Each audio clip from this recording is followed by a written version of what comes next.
হেই everyone, সবাই কেমন আছো? আশা করি সবাই অনেক ভালো আছো, অনেক সুস্থ আছো। Welcome back to my channel Shipra's blog. আর আমি শিপ্রা চলে আসলাম নতুন একটা ব্লগ নিয়ে। তোমরা কেমন আছো? আশা করি সবাই অনেক ভালো আছো, অনেক সুস্থ আছো। তো আমি ভালো আছি, তোমার হাসি হাসি মুখ দেখা যাচ্ছে, কিন্তু অবশ্যই একদম ভালো নেই। মানে এটা বেশ কদিন আগেকার ব্লগ, তো তোমাদের সঙ্গে আজকে শেয়ার করছি। মানে আমি শেয়ার করতেই পারিনি এতদিন, মানে ফোনের কিছু কারণের জন্য। যাই হোক, তোমাদের কাছে আমি কোশ্চেন করব, তোমরা অবশ্যই রিপ্লাই দিও। মানে আমার না খুবই দরকার এই কোশ্চেনটার উত্তর। তো চলো ফুল ব্লগটা দেখো, আশা করি তোমাদের ভালো লাগবে। আর আমি কি বলতে চাইছি তোমরা অবশ্যই আমাকে একটু উত্তরটা দিও, হ্যাঁ। তো চলো, আমি এখানে রেডি হয়েছি, রান্না করব। বেশ কদিন আগের ভিডিও বললাম, তো তখনকার ভিডিও তো আজকে তোমাদের সঙ্গে শেয়ার করছি। আর এদিকে বর ছাদে উঠেছে, আমাদের বাথরুমের ছাদে, মানে গাছ লাগিয়েছে। সে কী কী গাছ লাগিয়েছে সেটা তোমাদেরকে শেয়ার করতে বলছিলাম। বরকে বলছিলাম যে একটু দেখাও ওপরে কী কী লাগিয়েছো। তো চলো আগে ফার্স্টেই দেখিয়ে দিই ওপরে কী কী লাগিয়েছে। আমার বর কাজ থেকে আসার পরে মানে গাছ বলো, এইসব জিনিস লাগাতে বেশ ভালোবাসে, যার জন্য এগুলোকে যত্ন করে। মানে ছাদের উপরে এগুলো লাগিয়েছে। আর দেখো একটা লেবু গাছ লাগিয়েছে, মানে এবছর লাগিয়েছে, এবছর না, তো ক বছর হলো আমি সঠিক মনে নেই। যাই হোক, লাগিয়েছে আর গাছে ফল ধরেছে। তো তাই ভাবলাম কি তোমাদের সঙ্গে একটু শেয়ার করি। আর দেখো বেগুন গাছে বেগুনও ধরেছে। তো দেখো এগুলো আমি বরকে বলছিলাম যে একটু দেখাও যে কেমন তোমার গাছ লাগিয়েছো ছাদে। আর ওইদিকে দেখো একটা আঙুর ফলও গাছ লাগিয়েছে, সেটা বলছিলাম। আর এদিকে আমি তো উঠতে পারি না ছাদের উপরে, যার জন্য আর আমি তোমাদের কি করে শেয়ার করব। বরকেই বলছিলাম যে একটু দেখিয়ে দাও কি কি লাগিয়েছো। তা বর সুন্দর করে দেখাচ্ছে, আর আমি ওই দেখো নিচেই হাত হাই দিচ্ছি তোমাদেরকে, আমি নিচে দাঁড়িয়ে। তো যেটা বলতে যাচ্ছিলাম তোমাদেরকে, মানে কদিন ধরে হয়েছে, অনেক কদিন হয়েছে, মানে ভিডিও তোমাদের সঙ্গে শেয়ার করতেই পারছি না।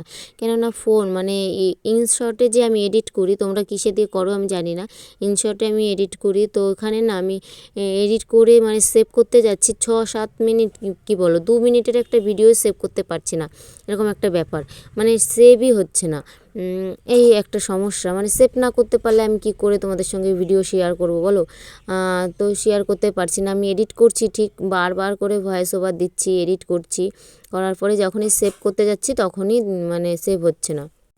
ফোন মেমোরি মানে ফুল দেখাচ্ছে, বলছে শুধু ক্লিয়ার করো। তো আমি সব জায়গাতেই ভিডিও মানে সব ডিলিট করে দিচ্ছি। আর দেখো কত কষ্ট করে একটা ব্লগ শ্যুট করতে হয়, যদি সবই ডিলিট করে দিই তাহলে কি করে তোমাদের সঙ্গে শেয়ার করবো। আর একটা ভিডিওতে যদি একটু সারাদিনের ব্লগটা না শ্যুট করে মানে না শেয়ার করা যায়, তো ছোট ছোট করে একটা ভিডিও কবার দেওয়া যায় বলো। তো সেরকমভাবে হচ্ছে না। আমি ভাবছি কি একটা ভিডিওর মধ্যেই তোমাদের সঙ্গে শেয়ার করব, তো সেরকমভাবেই পারছি না।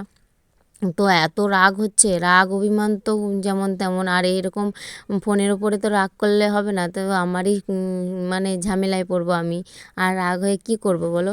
আর এত কষ্ট করে ব্লগগুলো শ্যুট করো তোমরা, যারা যারা ব্লগ কষ্ট করে শ্যুট করো তারা অবশ্যই জানবে যে কতটা মানে খাটনি হয়। আর আমরা তো ঘরের বউ হয়ে তো সমস্ত কাজ কমপ্লিট করে তারপরে একটা ব্লগ করা মানে অনেকটা টাফ আমাদের জন্য। এখন কাদের জন্য জানি না, ভীষণ কষ্ট হয়ে যায়, অনেকটা কষ্ট হয়ে যায়। এদিকে তারপরে যদি এরকম একটা অবস্থা হয় তো কেমন লাগে বলো, ভীষণ কষ্ট হয়। মানে এতটা কষ্ট হয় যে এত কষ্ট করে ব্লগটা শ্যুট করলাম, তো এখন যদি না শেয়ার করতে পারি, কান্না পায় জানো না, কান্না পাচ্ছিল কদিন ধরে, মানে কান্না পাচ্ছে, তোমাদের সঙ্গে ব্লগ শ্যুট করতে পারছি না। যাই হোক, আমরা তো সাধারণ ঘরের থেকে বিলং করি, তো কি বলবো, আমাদের মানে আশাগুলোও খুবই অল্প, আর ছোট্ট আশার ভিতরে অনেকটা আশা নিয়ে থাকি, সেরকমভাবে ব্লগটা শ্যুট করি। তো কি বলবো, তাও যদি তোমাদের সঙ্গে একটু শেয়ার না করতে পারি তা কতটা কষ্ট হয়। আমার তো কান্নায় চোখে জলই চলে আসে। তো দেখো আজকে ভেবেছিলাম যে আজকে চিকেনটা রান্না করছিলাম, তোমাদের সঙ্গে বেশ হাসি হাসি খুশিভাবে শেয়ার করব। তো সেটা তো হলোই না, মানে মনটাই খারাপ হয়ে যাচ্ছে। আর এই মুরগিটা হচ্ছে আমার জায়ের, সেই যে মোরগটা ডাকতো সবসময়, সেই মোরগটা কিনে নিয়েছিলাম। তো সেটাই রান্না করছিলাম, ভাবলাম বেশ মজায় তোমাদের সঙ্গে শেয়ার করব। তো সেরকমভাবে আর মুড নেই, মানে একদম আমি যে ভয়েস ওভার দিচ্ছি আমার সেই মুডটাই নেই যে তোমাদের সঙ্গে খুব আনন্দ বিষয়ভাবে ভিডিওটা শেয়ার করব।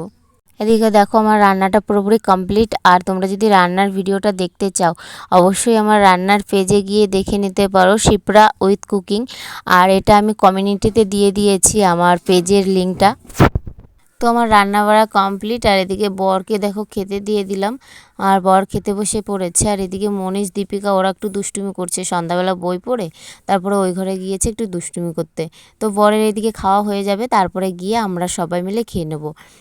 তো তোমাদের কাছে যে কোশ্চেনটা করলাম অবশ্যই কমেন্টে জানিও, মানে আমি আমার ফোন মেমোরি কি করে ফাঁকা করব। তো দেখা হচ্ছে নেক্সট ব্লগে, টাটা।